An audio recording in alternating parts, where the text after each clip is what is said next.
Hai, perkenalkan nama saya Gutran Fardomon Simanjuntak dari kelas 2 Regula LB. Di sini saya akan menjelaskan mata kuliah tentang sosiologi politik dan saya mengambil judul yaitu pandangan partai politik terhadap media sosial sebagai salah satu alat komunikasi politik untuk mendekati pemilu muda atau Gen Z atau generasi milenial pada studi kasus pada PDIP dan PSI gitu. Oke, langsung aja kita mulai. Yang pertama itu, komunikasi politik itu merupakan media sosial berjejaring atau khususnya Facebook, Twitter, Instagram, YouTube dan lain-lain dimudahkan untuk berhubungan secara visual, tekstual dan verbal. Komunikasi politik merupakan cara menyampaikan pesan bercirikan politik yang bertujuan mempengaruhi politik. Kemudian, media sosial itu mempunyai kekuatan dan bisa mempengaruhi opini publik. Penggalan dukungan melalui media sosial menjadi lebih cepat dalam menyampaikan pesan. Karena itu, media sosial telah menetapkan ruang demokrasi dalam babak baru dari perspektif komunikasi politik. Gitu.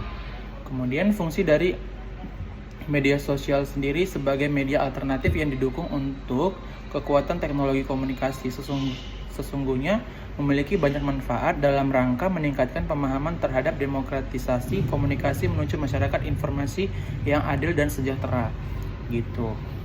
Kemudian fungsi dari legislatif sendiri secara khusus menangani pembentukan peraturan daerah, APBD dan pengawasan eksekutif harus mampu menyatukan pihak yang memiliki kepentingan tersebut.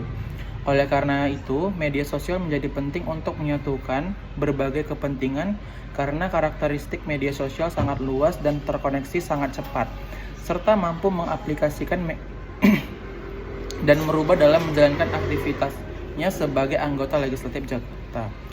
Kemudian, media sosial telah merubah komunikasi yang tidak hanya satu arah, namun menjadi dua arah untuk mengoptimalkan komunikasi dari berbagai sektor. Pemantauan, mengevaluasi, dan menyerap aspirasi-aspirasi dari masyarakat tertentu. Bahkan isu yang muncul dapat dikontrol dan diklarifikasi baik secara emosional maupun data. Komunikasi dua arah yang bersifat langsung dan seketika pada sosial media dapat dimanfaatkan organisasi dalam memonitor opini dan reaksi publik secara lebih terbuka dan lebih cepat. Selanjutnya, komunikasi politik dan media sosial. Kajian ini menggunakan perspektif dan konsep-konsep dari komunikasi politik. Konsep-konsep yang disampaikan dalam kajian komunikasi politik dianggap sesuai untuk dapat menjelaskan realitas yang hendak ditemukan. Selanjutnya, bagaimana realisasi ataupun media sosial dan komunikasi politik di masa saat ini. Yang pertama, komunikasi politik. Secara sederhana, komunikasi politik itu merupakan penggabungan antara konsep komunikasi dan politik. Namun dalam praktik penerapannya, konsep komunikasi politik itu sendiri akan dipengaruhi oleh perspektif atau objek analisis yang digunakan untuk memahami dan menjelaskan sebuah peristiwa politik. Kemudian, komunikasi politik menitik beratkan pada proses penyampaian pesan politik di antara berbagai bagian yang ada di dalam sistem politik. Tentunya, pemahaman definisi dari pesan politik dan aktor politik menjadi unsur penting dalam memahami konsep komunikasi politik. Yang dimana memberikan batasan definisi dari komunikasi politik antara lain, yang pertama itu sebuah bentuk komunikasi yang digunakan oleh politikus dan aktor ataupun pelaku politik lainnya untuk mencapai tujuan yang telah ditetapkan. Yang kedua, komunikasi dapat disampaikan oleh aktor ataupun pelaku politik non-politikus seperti pemilih dan kolumnis. Yang ketiga, komunikasi mengenai para aktor ataupun pelaku politik dan aktivitasnya seperti berita, editorial, dan bentuk lainnya dari media-media politik. Gitu. Kemudian, komunikator politik merupakan semua orang yang berkomunikasi tentang politik, baik pada lembaga formal maupun non-formal, untuk membahas hal yang berhubungan dengan konstitusi negara dan kebijakan publik. publik. Menurut Wahid, ada beberapa unsur dalam komunikasi politik. Yang pertama itu pesan politik. Pesan politik didefinisikan sebagai hasil pembicaraan yang menghasilkan berbagai makna, struktur, dan akibat. Ketika sebuah pesan memiliki isi dari peristiwa politik yang menghubungkan antara aktor politik dan khalayak, maka pesan tersebut menjadi pesan politik. Gitu. Kemudian yang kedua, media komunikasi politik, di mana media memiliki peran yang sangat penting dalam aktivitas politik. Perkembangan teknologi komunikasi dan informasi telah menetapkan media massa sebagai bagian dari sistem politik yang harus terus dipertimbangkan kekuatannya. Itu. Pengemasan pesan dari citra aktor politik lewat pembingkisan yang dilakukan media maupun memberikan efek yang mungkin berbeda dengan apa yang diinginkan oleh komunikator politik utama. Pada titik inilah media massa sekaligus menjadi kelompok penekan bagi kepentingan politik pemerintah dan parlemen. Yang ketiga, khalayak komunikasi politik. Khalayak komunikasi dalam pembahasan ini yaitu merupakan publik. Publik atau khalayak merujuk pada pengelompokan ataupun pengorganisasian orang dengan kepentingan yang sama. Khalayak merupakan sebuah kelompok orang yang selalu menghadapi suatu dilema, bagaimana bisa memperoleh informasi dan bisa bertindak keluar sebagai satu kesatuan. Yang keempat, efek komunikasi politik. Efek komunikasi politik ialah dampak dari beragam pesan politik yang ditransformasikan dan diinteraksikan komunikasi ataupun komunikasi massa, baik target khalayak yang menjadi sarana media dan saluran politik lainnya. Menurut Adrianto dan Carlina, ada beberapa tahap dalam proses dan tindakan politik terhadap 3 jenis aspek ataupun 3 jenis efek komunikasi. Yang pertama itu kognitif, yaitu efek komunikasi politik yang berlangsung pada level pemikiran. Yang kedua, efektif, yaitu efek komunikasi pada level emosional ataupun perasaan maupun juga sikap. Yang ketiga, behavioral, yaitu efek komunikasi politik pada efek perilaku. Pada kajian ini menitik beratkan beda penggalian pandangan dari komunikator politik yang di dalam hal ini adalah partai politik terhadap penggunaan media sosial sebagai alat ataupun saluran komunikasi politik. Pilihan fokus pada kajian yang berlangsung mengarah pada media sosial sebagai saluran komunikasi politik terkait dengan fakta jumlah pemilih muda yang signifikan dalam statistik kependudukan Indonesia, dan mereka adalah kelompok-kelompok yang secara aktif lebih memilih untuk mengakses informasi lewat media sosial. Gitu. Kemudian iklan politik. Iklan politik adalah salah satu bentuk dari pesan politik terhadap beberapa prinsip dalam pengertian iklan, yaitu adanya pesan yang ingin disampaikan, kemudian dilakukan oleh komunikator ataupun sponsor. Berikutnya dengan cara non-personal, jadi secara individu, secara kelompok juga bisa sih. Disampaikan untuk khalayak-khalayak tertentu ataupun khalayak-khalayak publik yang minim pengorganisasiannya. Kemudian penyampaian pesan yang dilakukan dengan cara membayar. Kemudian mengharapkan dampak tertentu dari apa yang telah diserap dari iklan politik tersebut. Kemudian, perkembangan teknologi komunikasi dan informasi berbasis internet telah mampu memberikan pengaruh pada iklan politik yang berkembang pada saat ini. Gitu. Yang sebelumnya lebih dikuasai oleh media lama ataupun media massa konvensional gitu. Jadi hal ini sejalan dengan tingkat penetrasi penggunaan internet di Indonesia yang cukup tinggi. Peluang ini menjadikan ruang publik yang tercipta pada media sosial dan ruang media lainnya di internet sebagai sarana iklan yang sangat menjanjikan. Penggunaan media sosial dalam membangun komunikasi politik antara aktor dan masyarakat sudah cukup lazim dilakukan. Hal ini penting tampak dilakukan pada masa-masa kampanye politik sekarang, baik dalam pemilihan legislatif maupun eksekutif gitu. Salah satu contoh politik yang cukup akrab dengan penggunaan media sosial di Indonesia adalah Gubernur Jawa Barat ataupun Ridwan Kamil. Akun Instagramnya memiliki sampai 7,4 pengikut pada tahun 2017. Kemudian Ridwan Kamil sangat memaksimalkan menggunakan media sosial untuk mendekati pemilih milenial ataupun pada saat itu Gen Z. Ridwan Kamil menyadari sepenuhnya bahwa orang Indonesia saat ini lebih sering mengakses informasi secara online. Pertarungan isu politik saat ini telah berpindah dari media massa konvensional ke ranah media online. Pendekatan kekuatan figural lewat pesan gambar sederhana dan penggunaan bahasa yang ringan dilakukan oleh Ridwan Kamil, dan media sosial adalah saluran paling mudah dan cepat untuk dijadikan.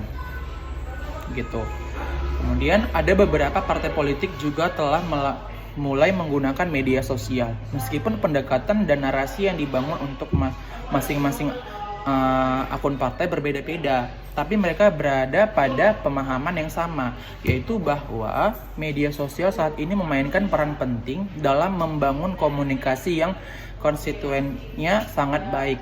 Hal ini dapat terlihat pada penelitian dan juga yang dibagikan oleh PDW PSI Jakarta memanfaatkan media sosial itu sebagai alat komunikasi politik dengan masyarakat. Kemudian pandangan PDI Perjuangan ataupun PDIP terhadap generasi milenial ataupun Gen Z. Dengan salah satu narasumber berinisial RB menyebutkan bahwa instruksi dari Megawati sebagai ketua umum partai sangat jelas jika berkaitan dengan generasi milenial dan Gen Z. Dalam instruksinya, Megawati mengingatkan seluruh kader partai agar menyadari dan memahami kondisi peta pemilih pada pemilu 2024 nantinya. Tingginya angka calon pemilih dengan rentan usia yang 20 tahun sampai 35 tahun harus dijadikan prioritas dalam membangun komunikasi dengan mereka. Kemudian Megawati itu menyatakan bahwa untuk membangun komunikasi dengan pemilih generasi milenial dan Gen Z tersebut tentunya dapat memaksimalkan penggunaan media sosial. Mengingat generasi ini lebih akrab dengan model perangkat komunikasi dan ini dibandingkan dengan media komunikasi konvensional seperti televisi, radio, dan surat kabar ataupun brosur. RB berpendapat bahwa model komunikasi tatap muka juga lebih efektif dibandingkan dengan media sosial.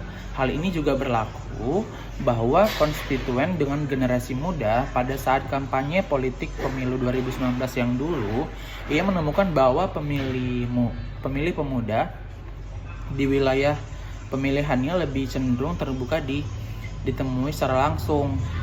Pemilihan generasi muda lebih tertarik jika calon legislatif atau caleg yang melakukan kampanye di daerah tempat tinggalnya dapat memberikan sesuatu dalam bentuk fisik seperti uang ataupun sembako. Pada saat ia berkampanye, pemilih muda dengan terang-terangan memintanya untuk memasang jaringan wifi.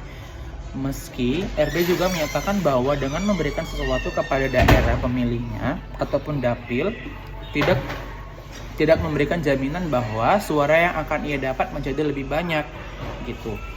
Tentunya hal tersebut tidak dapat dilakukan jika untuk media sosial untuk berkomunikasi dengan pemilu. Kemudian dari pembahasan ini, penggunaan media sosial sebagai media iklan politik oleh PDIP. Membangun image partai, media sosial saat ini telah dilakukan secara serius oleh PDIP.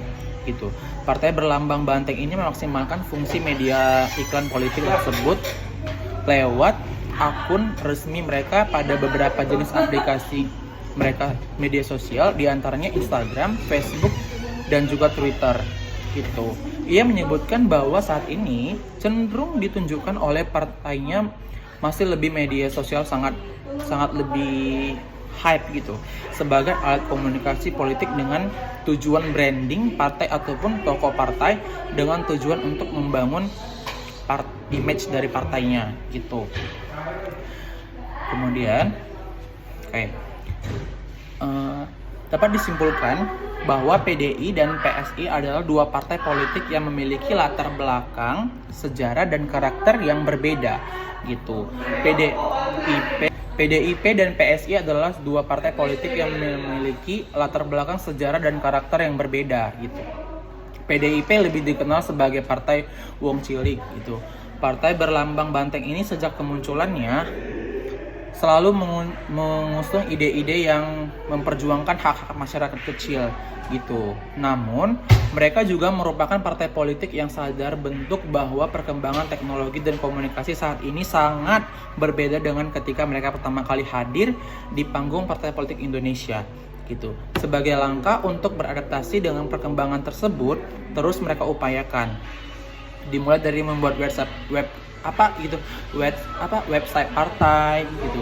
Lalu sering dengan semakin tingginya jumlah pengguna media sosial, mereka pun ikut membuat akun pada beberapa media sosial gitu yang memiliki pengguna cukup banyak di Indonesia gitu ya kan. Penggunaan media sosial dalam perspektif PDIP masih sebatas branding gitu ataupun media iklan politik gitu. Bagi PDIP, komunikasi dengan masyarakat masih tetap dengan lebih efektif itu tatap muka gitu, face to face jika mereka berkampanye gitu. Pemahaman tersebut sebenarnya lebih cenderung dipengaruhi oleh pola-pola komunikasi politik yang muncul di tengah-tengah masyarakat pada saat kampanye politik menjelang pemilihan umum. Tampak bahwa paradigma ini untuk menyapa masyarakat oleh partai ini hanya pada saat membutuhkan suara dari calon pemilihannya gitu. Setelah mereka menenangkan pemilu dan para wakilnya berhasil duduk di parlemen, komunikasi yang konstituen tidak terlalu intens gitu seperti pada masa kampanye pemilihan gitu. Jika paradigma ini terus dipelihara, maka budaya politik yang tidak sehat dan terus berlangsung. Masyarakat tidak pernah mendapatkan edukasi politik yang lebih mereka pilih gitu. Hal ini bukan tidak mungkin menjadi latar belakang munculnya sikap apatis dari generasi milenial dan Gen Z terhadap politik gitu. Jadi kalau misalnya terutamanya pada partai politik, karena mereka menganggap partai politik hanya membutuhkan mereka saja ataupun mereka hanya berpikir bahwasannya partai politik hanya membutuhkan suara mereka untuk menggapai suatu puncak gitu. Ketika mendekati pemilihan saja, nah mereka juga berpikir bahwasannya sehabis dari pemilihan itu ya udah lepas gitu. Tindakan ini berlanjut ataupun suara yang telah mereka berikan itu tidak terlihat gitu. Jadi kalau misalnya Gen Z itu juga bisa berpikir bahwasannya partai-partai politik itu hanya membutuhkan suara mereka aja pada saat pemilihan aja. Namun ketika partai politik tersebut sudah mencapai titik puncaknya, pasti mereka akan berpikiran bahwasannya mereka hanya membutuhkan suaranya saja, tidak meluruskan kembali apa yang telah mereka kampanyekan pada saat kampanye itu gitu. Sekian dari presentasi saya, mohon maaf jika ada kesalahan. Terima kasih.